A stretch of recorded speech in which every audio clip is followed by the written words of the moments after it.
Ďakujem všetkým, ktorí mi posielate témy, priebežne si z nich vyberám, ale s takmer istotou viem povedať, že nespracujem všetky, ale ak ma nejaká osloví, rád sa inšpirujem. Dnes to bude klavír a začínam karikatúrou, ktorú som vymyslel pár rokov dozadu. Našiel som aj svoju vlastnoručne vyrobenú a takmer zabudnutú pečiatku s mojimi iniciálmi, tak ju použijem. Na známke je Chopin a známy poľský medzinárodový konkurs pianističný, nadpis vytvarovaný klavírnym krídlom a k tomu text o klavírnej stupnici. Papier z minulého storočia vložím do písacieho stroja a naklepem si slabiky solmizačnej stupnice, počiarknem žltou fixkou aj technickým perom, použijem aj modré pečiatky na pianoforte, tiež známe ako fortepiano.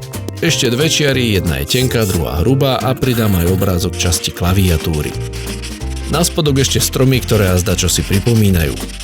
Chvíľu som hľadal aj text pesničky, kde by sa spomínal klavír či piano a napadlo mi len nepiano, nepí vodu, takže to použijem.